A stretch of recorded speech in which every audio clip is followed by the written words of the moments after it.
tuan-tuan, puan-puan sidang jamaah yang dirahmati oleh Allah, alhamdulillah, syukur pada Allah.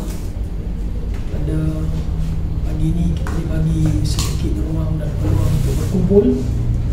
Mudah-mudahan perkongsian pada pagi ini dapat memberi manfaat kepada kita semua, insya-Allah. Sebelum kita menyambung pengajian hari ini bercerita mengenai cara susunan saf dalam solat, sebagai mukaddimah, saya kongsikan sepotong hadis supaya kita dapat mengambil manfaat. Diriwayatkan oleh Imam Bukhari, satu hari Nabi SAW mengirim seorang lelaki daripada Bani Azdi. Nabi kirim dia ke satu tempat untuk dia jadi amil zakat. Amil zakat. Amil zakat, salah seorang yang layak menerima zakat. Amil zakat, dia dah ada portion dia untuk zakat tu. Portion dia dah ada. Siapa yang bagi kat dia? Allah sendiri bagi kat dia. Kadang-kadang kita tengok kan, ambil zakat buat kerja ni, kita pun tak lewat kan? Buka meja di shopping komplek, tahan muka kan? Konsisten daripada pagi sampai malam, punya konsisten tambah bulan Ramadan, konsisten dia duduk meja sampai tak sembahyang tarawih. Punya konsisten dia. Jadi dia dah ada portion dia ambil zakat. Jadi Nabi SAW kutip seorang, Nabi panggil seorang lelaki, Nabi utuskan dia untuk dia kutip zakat. Bila dia balik, dia kata kepada Nabi SAW, "Hadza lak wa hadza biyadi." Wahai Rasulullah, ini zakat. Yang ni pula masa aku kutip zakat, orang bagi kat aku. Dalam cerita dia nampak tak? Dia telus. Dia hari ni nak cerita apa telus. Wahai Rasulullah, dia bila lepas kutip zakat, wahai Rasulullah, ini zakat. Ini masa tadi aku keluarkan zakat, yang ni orang bagi kat aku. Muka Nabi merah. Muka Nabi merah. Terus Nabi berdiri dan Nabi bagi peringatan kepada semua yang ada di hadapan Nabi. Kata Nabi SAW,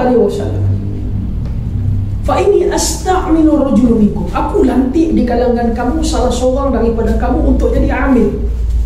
Dia dah ada bahagian dia. Bila dia balik, dia boleh kata kepada aku, ini zakat. Ini adalah bahagian yang orang bagi kepada dia. Orang ni, kata Nabi SAW, kalau aku tak ambil dia untuk jadi amil, ada tak ada orang nak bagi kat dia tadi? Tak ada. Jadi muka Nabi SAW cukup marah. Nabi dah kata, aku khawatir pada hari kiamat orang yang ambil yang bukan hak dia. Bukan hak dia. Khawatir dia bangun dalam kondisi dia memikul seekor unta. Pikul unta. Aku takut ada orang bangun pada hari kiamat, dia ambil bukan bahagian dia, dia akan memikul seekor lembu, ataupun dia akan memikul seekor kambing. Cerita dia macam ni. Hadis ini ajar kepada kita mengenai telus dalam mencari rezeki. Tengoklah, dia cerita dia kutip zakat, orang dah bagi dia zakat, dia tu orang bagi side income kat dia, sedangkan dia dah dapat dah portion dia dalam zakat. Lagi senang nak nampak, kita bayar zakat fitrah, okay? RM7. Family kita 7 orang, isteri seorang lah, nak buat macam mana? Memang tak ada harapan dah. Anak nak 7 lah, okay? 7 kali 7 49. Kita pergi kat ambil zakat, kita kata yang ni RM50 zakat saya dengan family saya, okay? Kita bagi RM50, baki RM1. Bila ambil zakat, dia ramai orang tak tahu ni, bila ambil zakat tu nak berkeluar RM1 kita. Betul? Macam mana? Buat tak jadi tak? Jadi tak? Mimik muka tu mau tepat. Dia serentak, pejam Jelos tak? Maksud dia apa? Keep the change lah. Betul tak? Ada tak benda ni berlaku? Tentu. Tapi kalau dia punya zakat 49, dia bagi 100, kawan tu macam tak bagi baki, dia akan buat dia ni atas. Dia mata tak pejam. Dia bendi dua tepi lagi ni. Itu maksud dia mana balance. Itu cerita dia. Nabi nak bagi taunya ketulusan. Dalam kita nak cari rezeki, mesti kena telus sumber rezeki kita. Biar kita tak dapat apa, yang penting apa yang kita dapat tu memang suci, halal dan thayyib. Ini agama sunnah. Apa tak? Contoh kita nak, kita kena tahu. Contoh, kita pergi pejabat immigration, kita pergi bawa pasport mate kita, dah siap form member apa semua ni, kita nak pergi ambil permit. Kita akan tengok ada orang bawa permit individu macam kita, ada yang agent bawa pasport tak dapat meja pegawai tu. Okay, lepas tu dia pergi breakfast dekat cafe. Masa dia habis breakfast, dia bungkus sikit apa dia, kopi ais, latte tak ada lah, itu mazhab lain. Kopi ais, roti banjir 2 biji, dia buah atas meja pegawai. Sebab apa dia buah atas meja pegawai? Ia agama bincang ni. Sebab apa dia buah atas meja pegawai tu? Sebab apa? Terima kasih. Sebab apa? Okey, kalau lah wak Zam ni buku baca tak ni, kalau lah pegawai tu tak tolong dia, agak-agak dia nak tapau dah bagi pegawai tu. Polisi ni yang Nabi tak benarkan. Sebab tu kalau kita perasan, kita pergi pejabat, kita pergi mana-mana kerajaan, kementerian, immigration ke, custom ke, polisi tanpa hadiah. Tengok tak dia letak satu banting tu, polisi kami tak terima hadiah. Kan? Lagi polisi apa? Polisi kami tak terima hamper. Sebab apa? Polisi ni diajar oleh Nabi SAW. Dan antara syarikat international yang mengamalkan polisi ni, Ezra Mobile. Mana-mana pekerja yang didapati menerima hadiah yang tidak sepatutnya dia terima, pekerja ni akan dibuang. Agama ajak kita telus dalam kita nak cari rezeki. Kena faham dia elok. Kena faham. Jadi dia bab ni dia agak sedikit rumit. Saya sebut banyak kali lah. Kita kena tahan dengan polis. Kita buat salah, apa kita kena buat? Polis ni dua je. Saya mengajar di balai, saya mengajar di IPD. Polis ada dua je. Kami saman. Kalau orang tu berbudi bahasa, kami bagi nasihat. Tuan, lain kali nak buat lagi. Dia boleh saman dan dia boleh maafkan. Tapi dia kata kami nak maaf dan saman, kami tengok orang macam mana. Orang tu dengan kami macam mana. Sebab polis ni pun manusia. Kalau kita ni telefon ni duk cakap, bawa kereta, saya tak pernah buat lah. Selalu perempuan lah kita kan display. Bawa kereta, tiba-tiba bunyi siren, polis kereta petrokal cross kita, tahan kita. Kita ni nampak petrokal, kita tahu tak salah kita apa? Apa dia? Salah kita? Handphone. Jatuh handphone ni, bawa sini sampai hari ni cari telefon tu tak jumpa. Punya takut tu nampak tak? Kita pun keluar daripada kereta ni, dia tahan keluar pada kereta ni. Sebelum dia keluar ni, IC dengan lesen semua dah pegang dah. Dia kata, tuan, kita panggil balik dia. Tuan, saya tahu kesalahan saya, memandu sambil berbicara dalam telefon bukan membahayakan saya, membahayakan pengguna jalan raya yang lain. Saya bertaubat kepada Allah dengan taubatan nasuha. Polis ni pun terkejut tau. Aku tahan malaikat ke, aku tahan syaitan yang buat bunyi bahasa. Tapi kalau kita kena tahan kita punya kelaku pun, polis tahan lah. Kita berhenti tu cakap telefon lagi sampai polis tu kena ketuk cermin. Kita tak nampak cakap telefon. Kita kata memang confirm. Tapi nak kata settle kau lain, agama tak benarkan. Saya pernah kenal sekali, saya ada satu motor, nama saya ada motor tu betul-betul nama saya. Tahu kan? JQH 4121. JQH 4121 fancy punya nama ni nama saya lah. JQ saya mula nama saya semua 7979. Ni budak-budak jahat jual nama lah. Dia mai jual saya, dia tak, ustaz nak beli tak JQH 4121. Saya kata, you tahu kan saya main nama 7979. Jap. Dia pergi tulis tau. Johari. J, dia kata J, yang kata syaitan ni J. Q ni, dia kata Q ni ekor dia ustaz, kita buang dia luar. Kita biar ekor kat dalam sikit je. Jadi apa? J, O lah. H 4 jadi apa? A 1 dengan 2 R. Johari. Saya pergi kedai ni dah beli tu, pipi buh kat motorway sport. Buh betul-betul Johari dah ala-ala. Motor tu saya tak pernah keluar pergi mana-mana, mereka rumah ke surau. Hari nak jadi cerita ni, saya terlupa betul yang saya ada satu jemputan kenduri kahwin di Putrajaya. Datuk Seri yang bagi musangking tu lah. Kalau kabut saya pergi dengan motor orang tu. Masa balik, polis buat roblok. Polis ni pun satu. Hari saya tak berkeluar motor tu, mereka tak buat roblok. Hari saya berkeluar, mereka buat roblok. Tahan. Tengok nombor belakang. Depan kita ikut prosedur. Belakang. Dia kata, Tuan tahu tak kesalahan tuan apa? Rasa macam tak salah apa-apa. Cerita lagi yang kata munafik tu, nampak tak?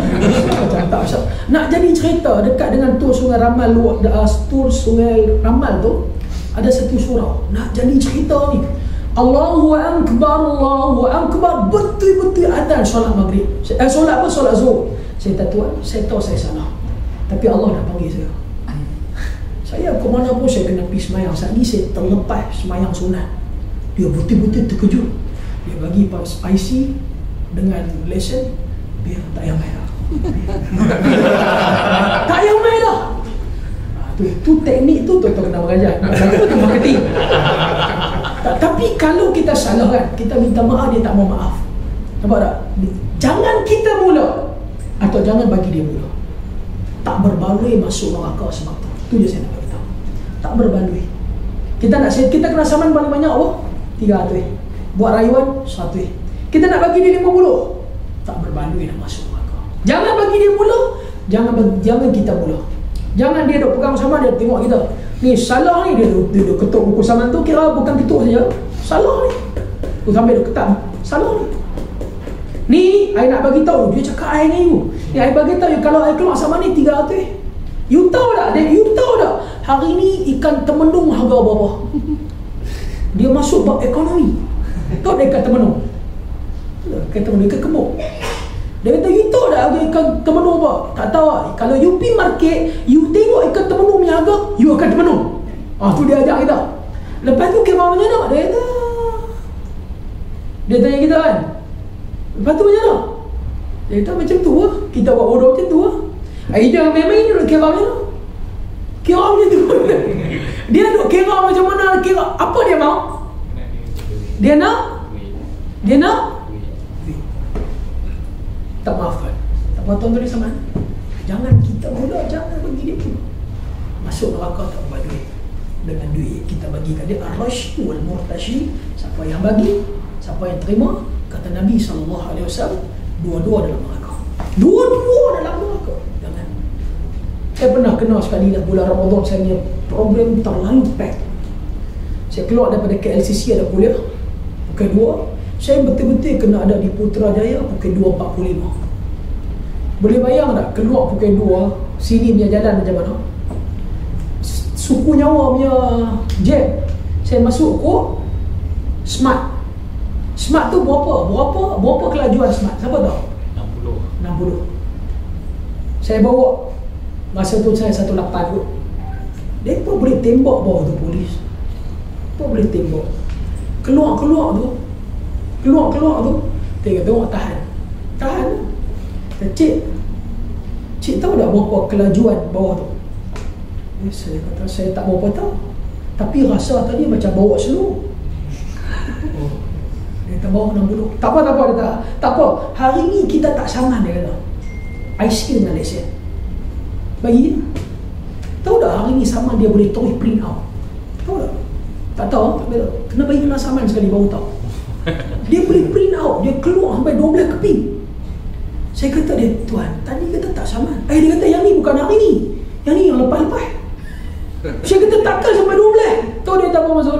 Ada lagi, kertas habis dah. Ada lagi, kertas habis dah.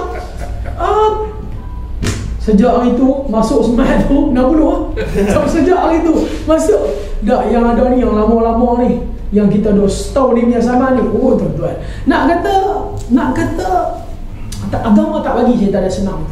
Sebab tu kita ni hati-hati lah, hati-hati. Kita contohnya kita ada kerja kan, boleh tak ustaz saya ada kerja ni, saya ambil commission.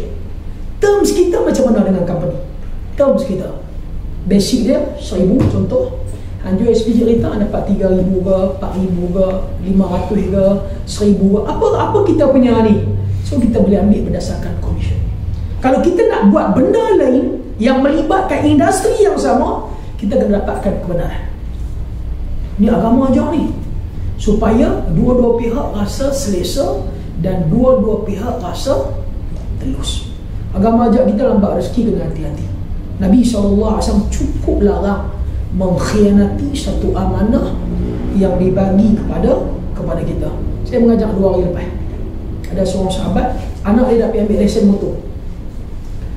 Saya tak ingat berapa, 1,000 lebih kot, berapa lebih kurang tu. Ada 2 pilihan. Satu, 1,000 lebih ni kalau dia tak lulus, dia kena pergi ambil lain lah. Satu lagi, dia bayar lebih 500. Kalau tak lulus, mainlah 3-4 kali pun harga yang sama. Maksudnya tak payah tambah apa-apa. Dia tanya saya boleh ke tak boleh. Saya tanya, pergi tanya apa maksud dia. Sekali itu 1,000 contoh, yang satu lagi 1,500 confirm lulus. Tanya dia apa terms dia. Kalau dia kata yang 1,500 ni confirm lulus, pergi ambil sekali lah. Tak lulus pun kami tahu settle macam mana. Tak boleh. Kami tahu settle macam mana tu masuk ke? Dia bayar. Masa nak pergi ambil test ni, orang sekolah mandu tengok pegawai tu, Wan, macam tu ya? Tu pegawai ni pun nampak agama tu, maksudnya kena sujud syukur. Rezeki datang daripada Allah. Agama tak bagi, tak boleh. Tapi dia kata tak apa, you tambah 500. Kalau anak you ambil lesen motor ni 4 kali tak lulus, 5 kali pun tak lulus, anak you betul-betul bengapnya bangsa, kami akan ajak dia lagi. Sampai kami ajak dia buat nombor 8 ni, masa nak ambil lesen buat nombor 8, kami akan ajak dia macam mana boleh patah balik ke belakang. Tak apa, kita tak apa. Tapi kata nak ni, sorry tak boleh. Agama saya pernah sekali, saya sampai sekarang lesen saya B2 sampai hari ni. Saya tak ada masa nak ambil lesen. Lesen saya B2. Cuma sekali 2015 ada kawan baik saya, dia kata ustaz, mai saya 1,500, saya settle. Saya transfer ada 1,500.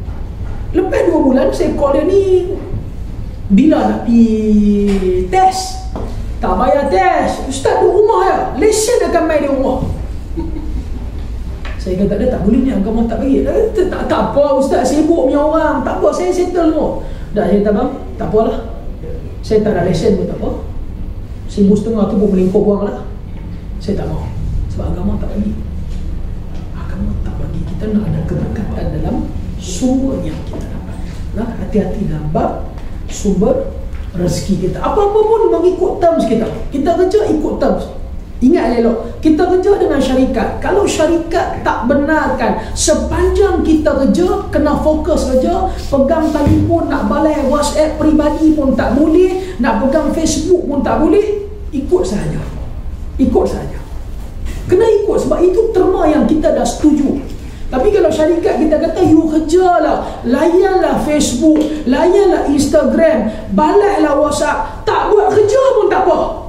Inilah syarikat yang kita cari selama ni. Nampak tak? Tapi tak jumpa lagi lah. Jadi pastikan sumber rezeki kita itu ada keberkatan. Ada keberkatan. Elok dalam bab ni supaya kita tak terlibat. Dan Imam Az-Zahabi masukkan dosa tadi salah satu daripada 75 dosa-dosa besar. Dosa-dosa besar Al-Kabair. Imam Az-Zahabi masukkan dalam buku dia. Okey, silakan. Siapa bertuah saya bagi buku ni hari ni. Angka 75 dosa besar. Enggak RM75. Siapa boleh jawab soalan ni saya bagi? Mana sahabat kita seorang lagi? Tak mari, tak apa, dia sebelah lambat. Okey, ada soalan tak? Kalau tak kita sambung hari ni bab soft.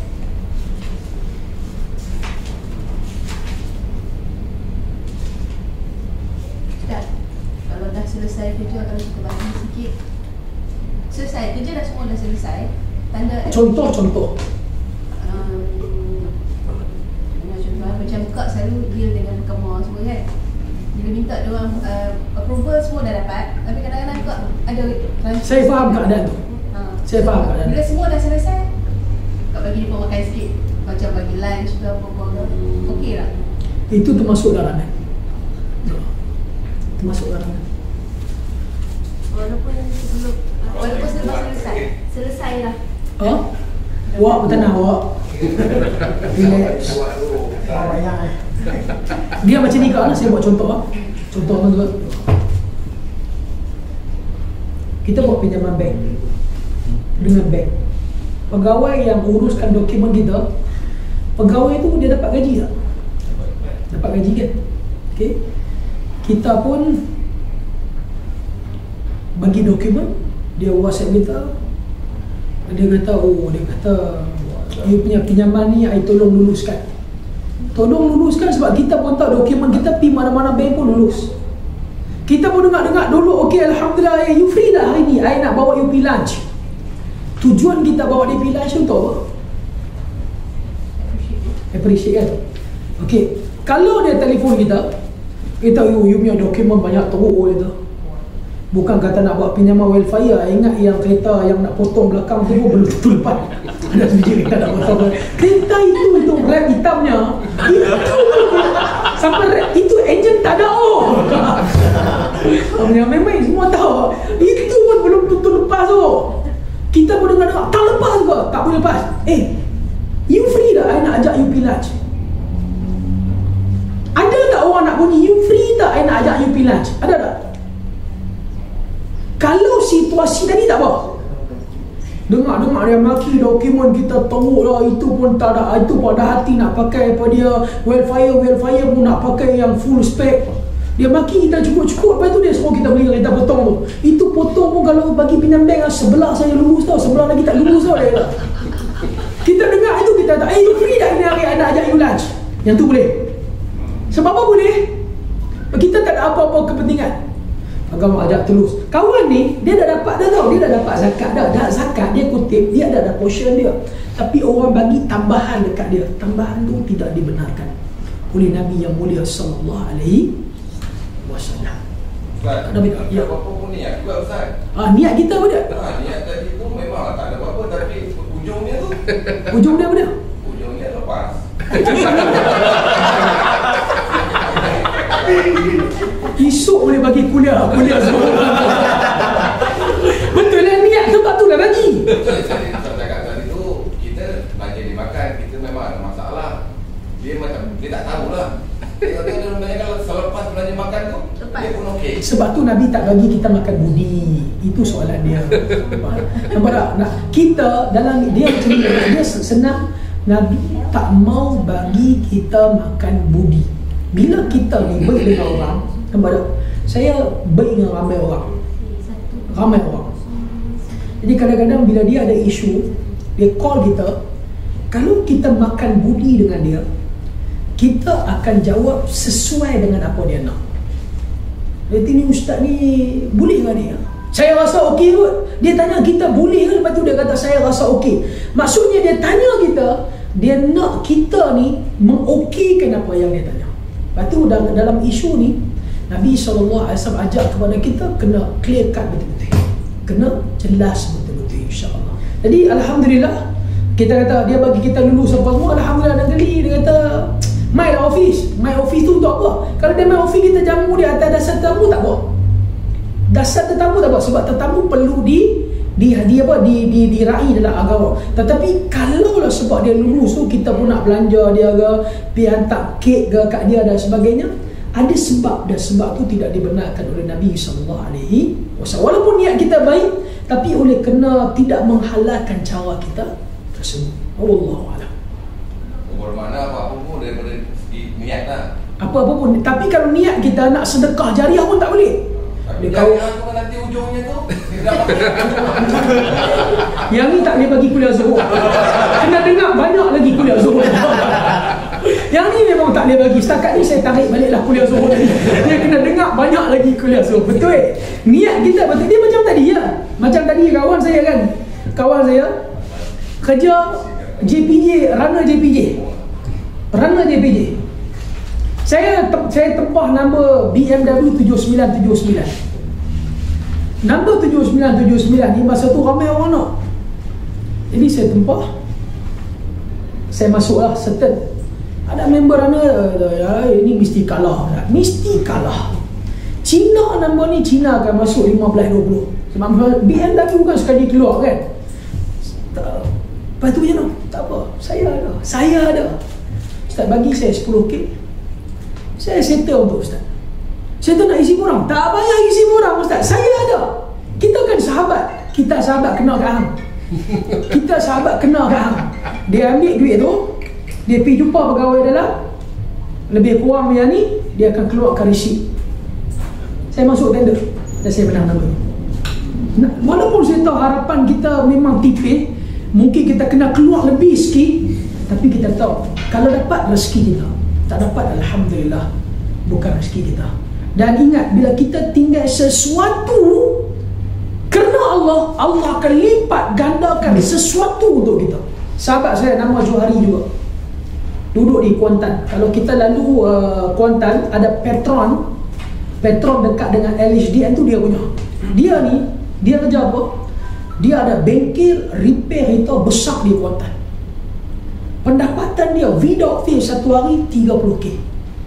30k. Dia tahu Ustaz, semua dengan yang apa? Bukan investor. Saya buat English ni memang teruk sikit. Yang duk main tengok kereta ni memang apa daripada insurans ni? Adjuster. Bunyi sama ya. Adjuster. Investor lain kan. Kan dia tahu. Dia main dia tahu Ustaz. Dia tengok kereta ni nak repair 10k je. Kasih taruh sikit lagi. Tahu tak kasih taruh apa dia? Tambah. Taruh tu apa dia? Tambah dia pergi bagi pecah ke apa semua. Okey, 40k. Kos repair apa? 15k. Tak apa. Kita counting doang. Bila saya sebut benda ni Nabi tak bagi. Dalam masa seminggu dia jual bengkel dia. Pendapatan dia Masya Allah. Tanah di Kuantan ni cukup banyak. Dia jual bengkel dia. Dalam masa yang sama lepas 2-3 minggu, dia dapat tawaran ada orang nak jual Petron. Dia beli Petron dalam bandar Kuantan tu, betul-betul bandar ada 2 biji, dua dia punya. Dia kata Ustaz, dia kata pendapatan saya tak macam dulu. Kalau dulu saya nak dapat 30k dalam masa sehari saya boleh dapat. Hari ni Ustaz saya buka Petron 2 biji ni, pendapatan saya antara 70 ke 80 setiap bulan. Tapi saya nak satu je Ustaz, saya cukup tenang dengan kehidupan saya. Sebab benda yang halal kita akan sentiasa tenang. Bila kita tinggalkan sesuatu kerana Allah, kita dapat sesuatu kalau tak sebanyak dulu, tapi insyaAllah yang banyak tu ada keberkatan insyaAllah untuk kita dan juga untuk ahli keluarga kita. Wallahu a'lam.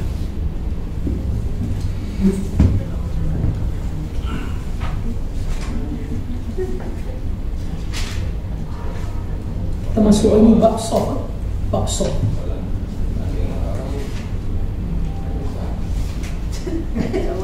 Ada lagi? Ada bunyi lagi? Boleh tanya. Tak boleh tanya. Kita sentiasa buka soalan. Ustaz, kita kena cakap. Macam ni yang masalah sikit cakap lah. Wah, ada masalah ke? Tak ada, insyaAllah. Okay, insyaAllah. Dia Muslim ni. Saya sebutlah, kita hari ni dengan esok, insyaAllah esok lagi baik pada hari ni. Kita kena tahu yang tu ya. Hari ni dengan esok, hari esok kena baik pada hari ni. Hari ni dengan semalam, hari ni kena lebih baik daripada semalam insyaAllah. Sama Pak Sof insyaAllah. Daripada Nu'man bin Bashir radhiyallahu anhuma qala sami'tu Rasulullah sallallahu alaihi wasallam yaqul la tasawunna sufufakum aw la yukhalifanna Allah baina wujuhikum. Wa li Muslim kana Rasul sallallahu alaihi wasallam yusawwi fi sufufana hatta ka'annama yusawwi biha al-qidah hatta ra'a an qad aqalna anhu thumma kharaja yawman faqama hatta kada an yukabbira fara'a rajulan badiyan sadru faqala ibadallah la tasawunna sufufakum aw la yukhalifunna Allah baina wujuhikum.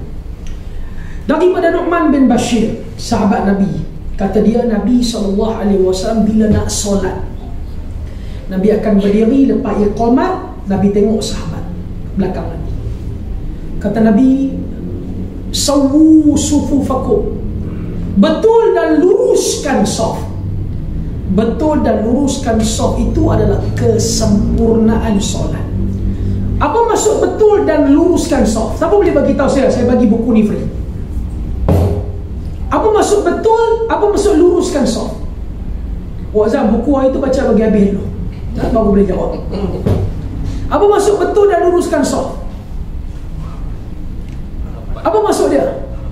Kata Nu'man al-Bashir, sahabat Nabi, bila Nabi kata betul dan luruskan saf, aku tengok para sahabat pertama sekali betulkan saf, al-ka'bu bil ka'bi, al-katifu bil katifi. Sahabat akan solat, buku lali bertemu dengan buku lali, atau tumit bertemu dengan tumit, bau bertemu dengan bau. Betulkan saf dan luruskan saf. Para sahabat akan letak hujung tumit mereka betul-betul di atas garisan. Itu betul dan luruskan saf. Zaman Nabi, saf dia ditarik dengan satu anak panah, satu garisan anak panah. Kalau kita hari ni pergi surau, dah ada apa? Kapet yang ada tu kan. Jadi para sahabat, pertama sekali sahabat bila berdiri, mereka akan pastikan tumit mereka betul-betul berada di garisan paling belakang. Luruskan saf. Dan para sahabat akan pastikan bau bertemu bau dan juga tumit bertumit-tumit macam tu. Sebab Nabi kata dalam solat tak boleh ada walaupun sejengkal, walaupun 1 inci ruang kosong. Bila ada ruang kosong, menyebabkan malaikat, menyebabkan syaitan akan masuk ganggu kita solat. Kadang-kadang kita solat, kadang-kadang tak khusyuk kan. Kadang-kadang ke hari-hari? Kadang-kadang ke hari-hari? Selalu. Wa'zam saya faham keadaan wa'zam. Tak apa, dimaafkan. Faktor usia. Sebab apa? Sebab apa ada isu kita solat ada masalah. Tak khusyuk, tak tahu berapa rakaat, nampak tak? Semayang kadang-kadang syaitan ganggu. Syaitan ganggu ni dia baca apa dia? Dia baca ha. Ha ni dia duk baca alham. Ha ni dia rasa macam kurang pedas. Dia duk mengaji tajwid kan, ha pedas ni.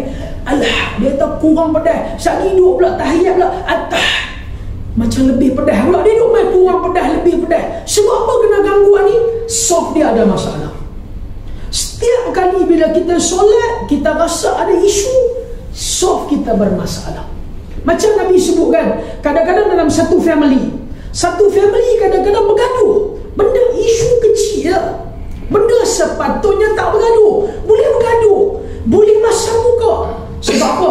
So dalam rumah kita ada isu, malaikat rahmat tak masuk. Bila malaikat rahmat tak masuk, rumah kita tak ada rahmat.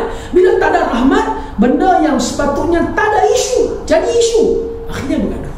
Sebab tu penting lurus dan rapatkan saf. Sebab tu kebanyakan para ulama bila berlakunya wabak, mereka tidak bersetuju solat dalam saf 1 meter. Kebanyakannya tak setuju. Kalau saya mengaji di Pakistan, sampai hari ini kebanyakan para ulama Pakistan tak setuju. Sebab kata mereka telah turun wabak zaman sahabat Ta'un yang hampir 10 tahun berlaku, melibatkan ratusan nyawa orang mati, tapi mereka tetap solat dalam keadaan saf rapat. Walaupun hari ini ada setengah ulama kata ini ijtihad.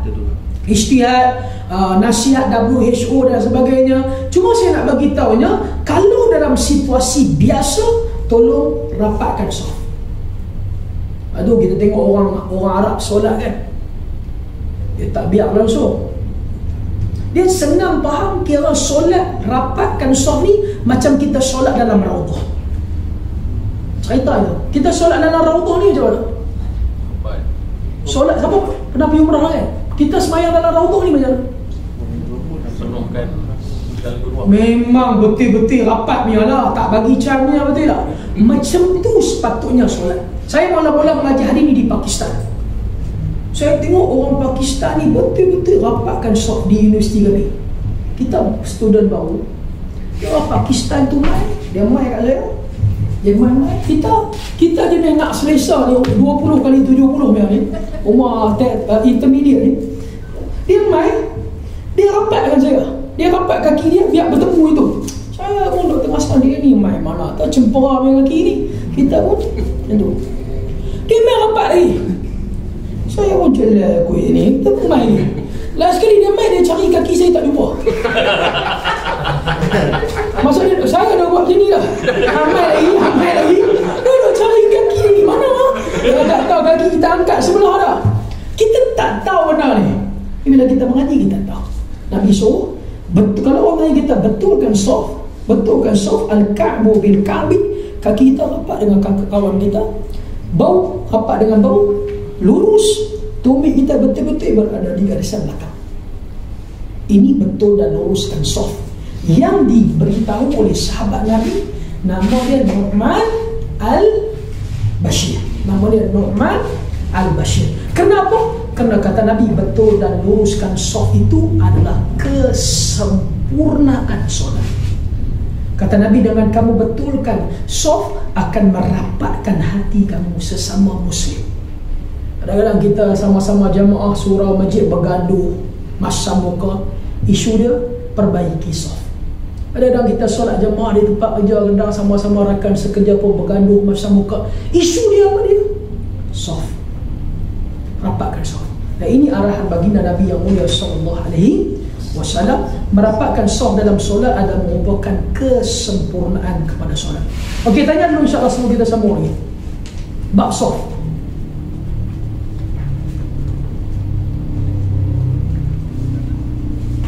Anas bin Malik kata dia, anna jaddatahu Mulaikah da'at Rasulullah sallallahu alaihi wasallam li ta'amin sana'athu lahu. Satu hari Anas bin Malik, nenek dia nama Mulaikah.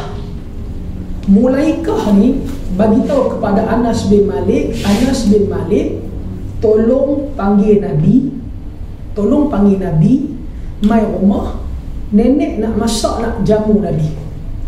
Nabi SAW pun hadir ke rumah Anas bin Malik. Dalam rumah Anas bin Malik ada 3 orang. Anas bin Malik, satu anak yatim, dan nenek Anas bin Malik.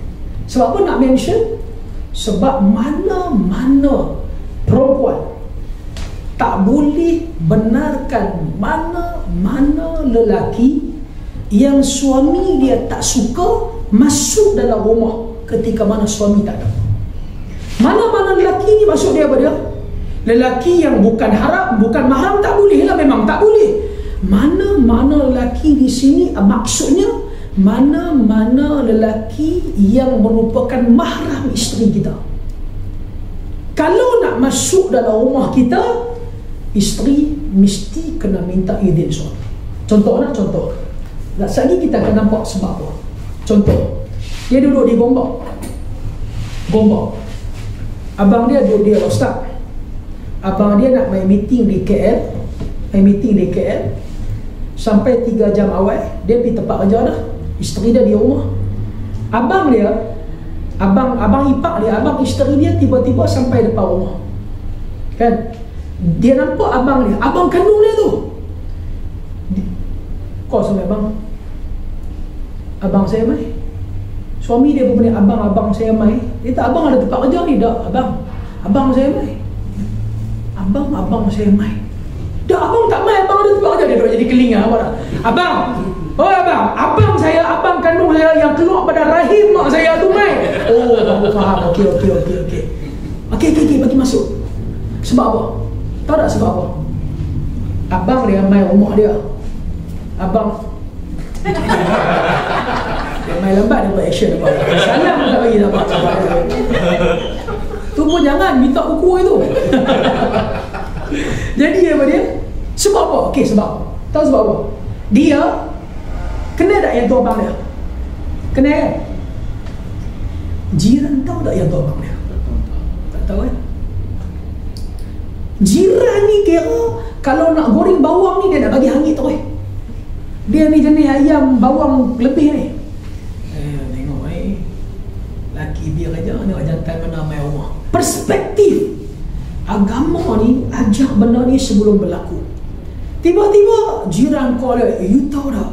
I bukan nak ni lah, I bukan nak mengacung, tahu mengacung. Mengacung. I bukan nak batu api tapi I nak bagi tahu dah kita jiran lama ni. You tahu tak tadi you pergi kerja ada somebody mai rumah. Kalau dia tak bagi tahu suami dia, apa reaksi suami? Apa reaksi suami? Walaupun bila dia call nanti isteri dia terangkan semula, tapi daripada mula, bini aku buat bola ni. Tapi kalau dia terlebih dahulu bagi tahu suami dia boleh clarify. Abang saya tu, abang ipar saya tu. Walaupun dia dengan abang ipar dia ada krisis, ada abang ipar dengan adik ipar ada krisis, tapi kalau main rumah dia adalah tetamu. Dia duk geram ni, dia duk taram abang ipar dia. Dia tak boleh lupa 15 tahun lepas menikah. Nak angkat nikah dah ni. Ni abang ipar dia kata kat qadi ni adik ipar saya ni minta try tengok bagi dia baca sejadah. Dia kira macam nak ambil sejadah nak punggai kepala tu, abang ipar dia duk taram. Agama ajar tak boleh seorang perempuan bagi masuk dalam rumah dia mana-mana lelaki malaikat dengan izin suami dia, kecuali kampung tu memang orang kenal dah tu pak dia, orang tahu dah yang tu abang dia, orang tahu dah yang tu pak Melaka dia. Yang ni tak ada isu lah. Dia duduk satu kampung padang besar, sepanjang padang besar tu tanah pak dia. Nampak tak? Aku macam aku macam Lain macam punya contoh lah. Orang tahu dah tanah daripada kangak tu nak pergi ketul kangak tu pak dia punya. Orang tahu dah yang tu memang pak dia punya rumah, yang tu nak abang dia rumah. So kalau mai pun tak jadi isu. Mana-mana perempuan tak boleh bagi mana-mana lelaki yang bukan mahram masuk dalam rumah dia melainkan dengan izin suami dia, kecuali lelaki itu ma'ruf. Ma'ruf ni maksud apa? Orang tahu dah. Dalam taman ni orang tahu dah itu abang dia. Orang dah tahu dah itu pak dia. Pak dia mai di rumah. Orang tahu dah kalau pak mai di rumah, tak payah telefon suami, bang, pak saya mai ni, boleh tak bagi masuk? Kita pun satu bangang lah. Bagi masuklah dah pak yang. Agama ajar supaya tak jadi isu. Jadi mulaikah nenek Anas bin Malik panggil Nabi SAW mai rumah dia. Bila mai rumah dia, dia jamu Nabi SAW. Batu kita ni kalau orang jemput kita, khususnya kenduri, siapa yang jemput kita ni, kalau kita ada kesempatan hadirlah, dan jangan pilih kluster. Nak pesan betul-betul untuk diri saya, jangan pilih kluster. Kadang-kadang kita ni pilih kluster.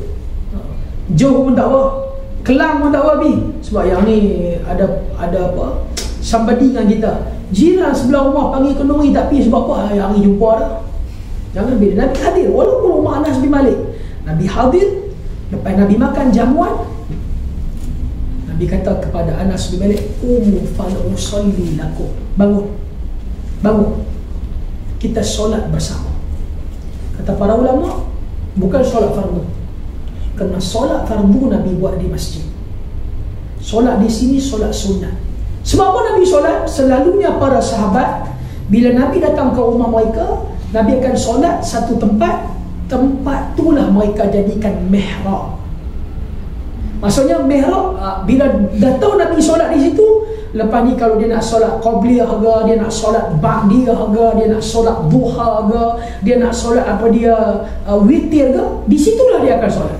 Maka Nabi kata bangun, Bangun, kita solat sekali. Bangunlah Anas bin Malik dengan siapa dia? Dengan satu anak yatim, dengan nenek Anas bin Malik. Apa nama nenek Anas bin Malik tadi? Sasat ni ya ni.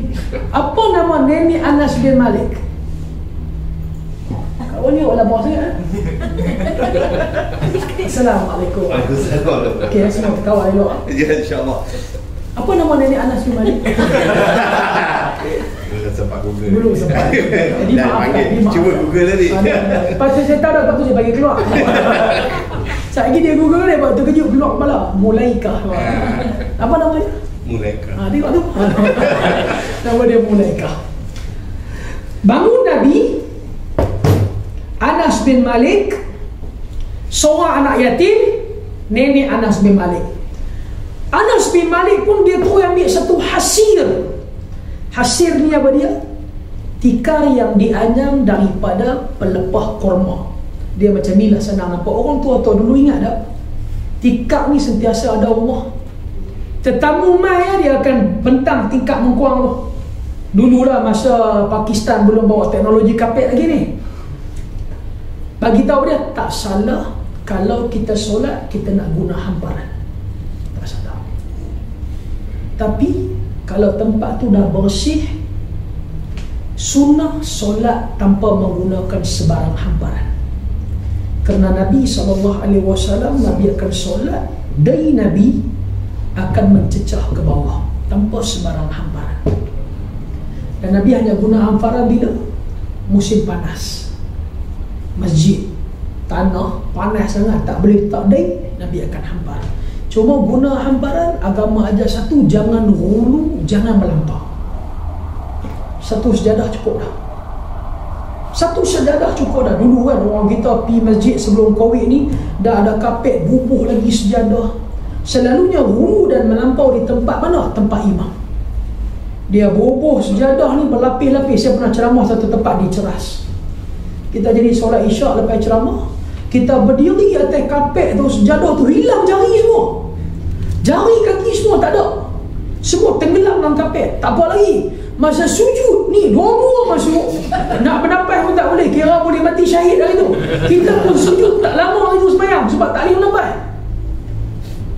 Poin dia, Nabi ambil satu anak yatim, Umar Anas bin Malik, dengan Anas bin Malik, wasafaftu ana wal yatimi warai. Nabi ambil Anas bin Malik dengan satu anak yatim, Nabi letak belakang Nabi. Wal ajuzu min waraina, nenek Anas bin Malik Nabi letak di belakang. Poin dia apa dia? Bila kita solat, mana-mana budak yang sudah mumayyiz. Apa maksud mumayyiz? Dah pandai basuh kecil berak. Dia tak sunat ke sunat, cerita lain. Darjah 1, darjah 2, darjah 3, kita boleh letak dia satu soft dengan kita. Sebab apa Nabi ajak ni anak yatim ni duduk dengan Anas bin Malik?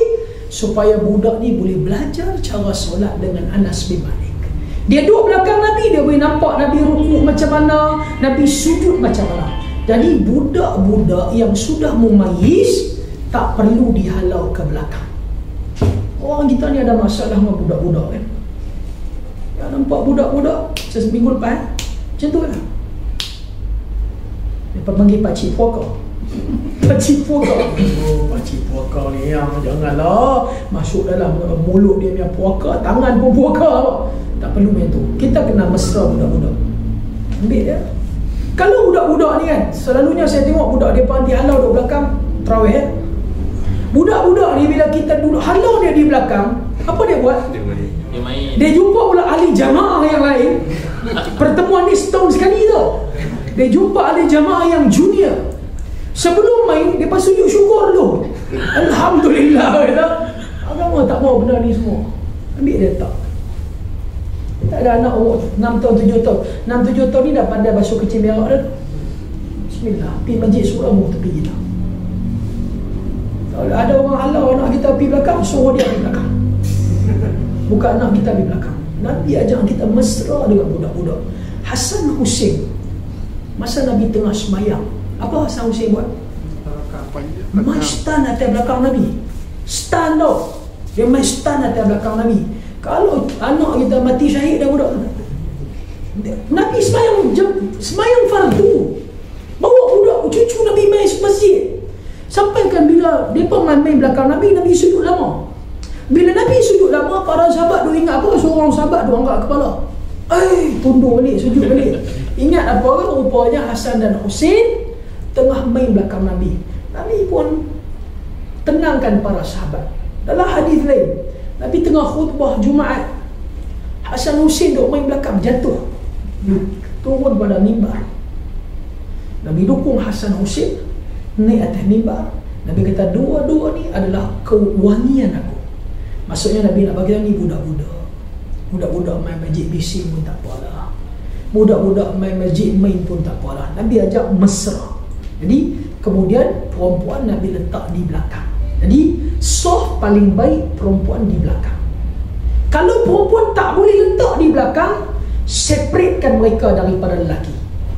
Kan kadang-kadang masjid kan, ada perempuan belakang, ada perempuan dia buat tirai belah kanan, ada perempuan buat tirai belah kiri, ada pula dia letak perempuan di tingkat atas, ada pula lelaki atas, perempuan bawah. Tak apa, yang penting perempuan berada diasingkan. Hari itu yang kita tutup. Kalau dia khuntha yang wadih maksudnya apa dia? Dia lahir dua kemaluan, satu berfungsi, satu tidak.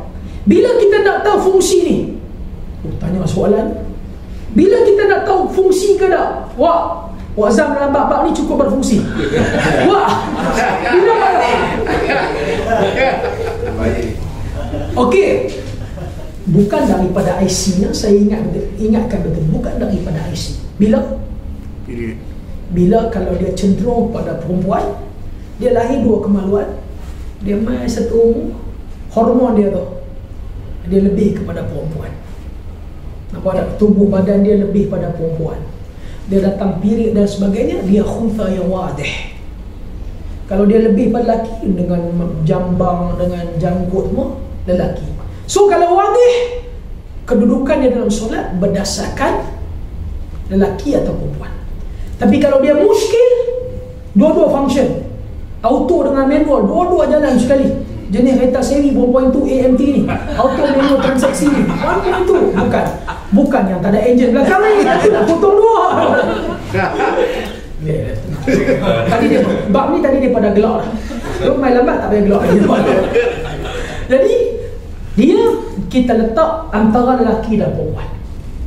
Lelaki imam, jamaah lelaki, khuntha yang muskil, perempuan. Selesai tak? Selesai. Saya tahu bab ni, bab mengenai solat berjamaah. Lepas ni kita akan bincang kalau sembahyang lelaki bini nak susun macam mana. Kan nak duduk belakang ke? Kan nak duduk satu suar bagi sama ke? Dia akan main perbahasan dia pada kuliah akan datang. Okey, silakan bab soft, dan kita buka satu dua soalan lagi.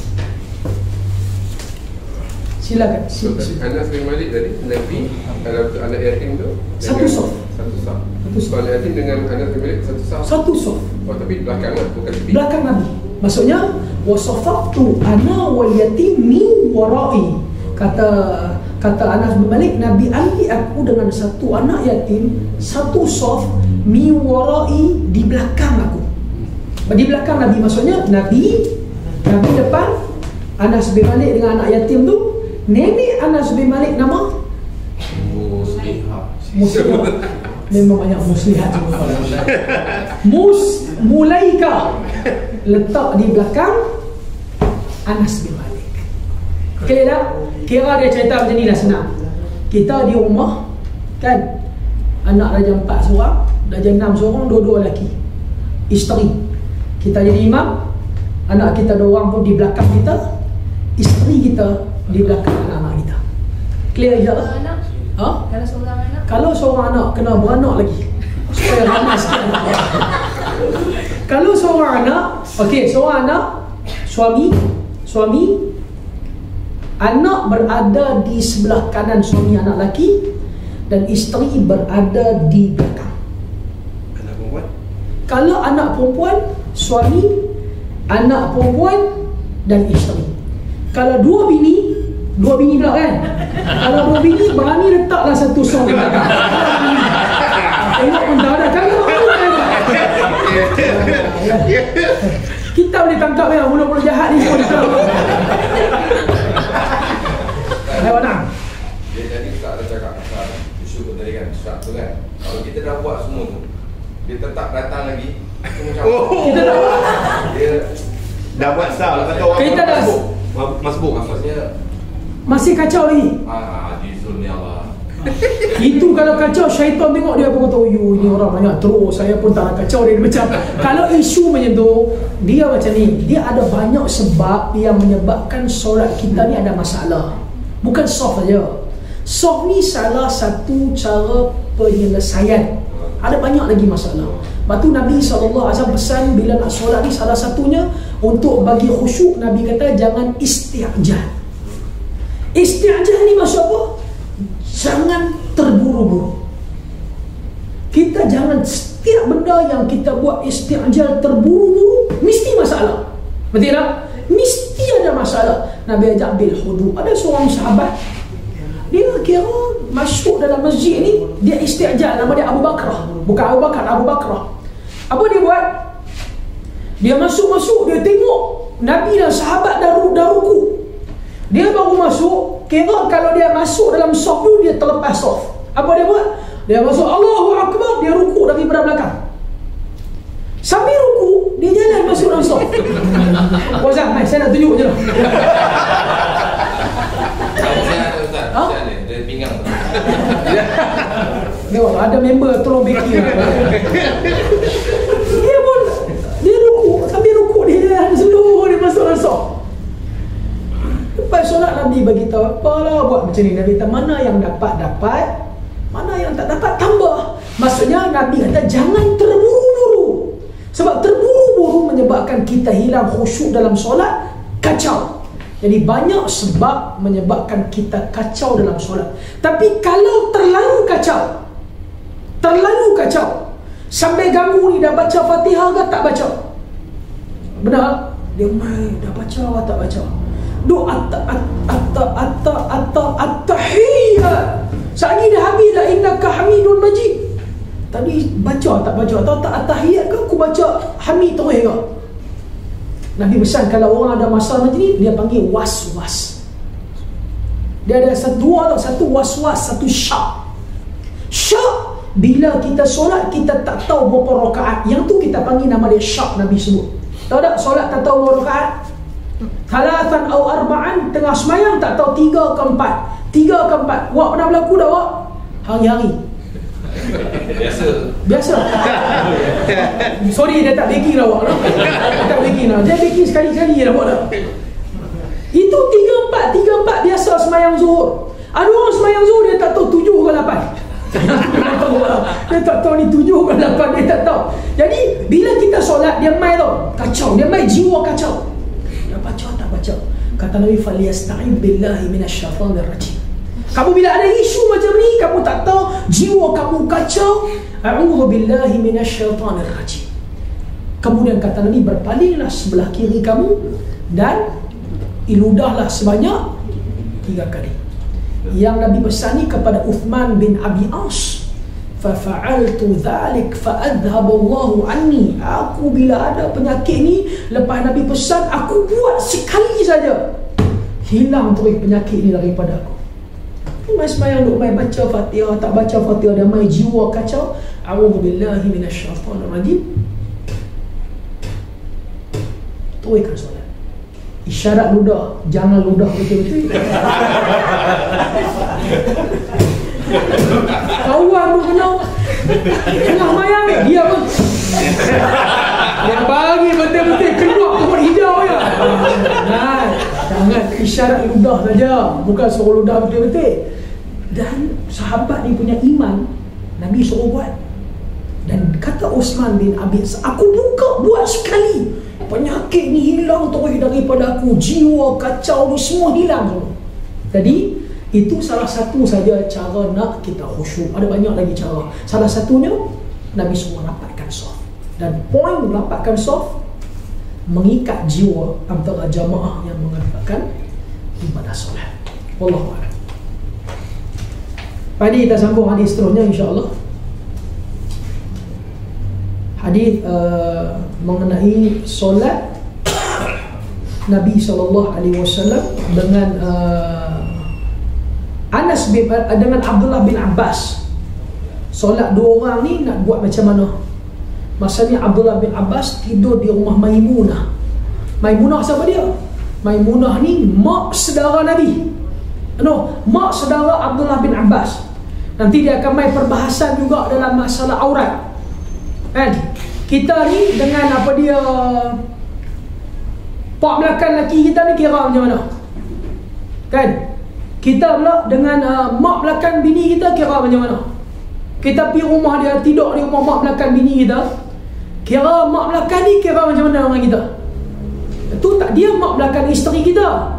Tapi dengan kita ni dia panggil mak belakang apa? Oh, yang ni saya jam. Mak belakang isteri kita dia panggil apa? Mak belakang? Oh, pak kita tak apalah, pak isteri kita, pak mentua kita. Mak belakang isteri kita, Bahasa Arab ni apa? Bahasa Arab apa? Tak tahu saya. Bahasa Arab ada beza. Bahasa Arab ada beza. Pakcik belah bini kita pun panggil lain, belah kita panggil lain. Makcik belah bini kita panggil lain, belah apa dia kita panggil lain. Bahasa Arab ni, unta umur 2 tahun panggil lain, unta umur 3 tahun panggil lain, 4 tahun panggil lain, 5 tahun panggil lain. Kalau kita mengaji bab zakat, kan bila kita belah unta ni, nak keluar zakat ni, berapa umur unta tu semua lain. Jadi bahasa Arab ni dia kreatif. Kita, saya ingat mak belakang bini kita, mak belakang bini kita tu mak belakang siapa tu? Mak belakang bini aku. Mak belakang bini aku. Kita dengan mak belakang bini aku tu, bini aku pula, mak belakang kita, bini kita kira macam mana? Aurat nanti kita bahas.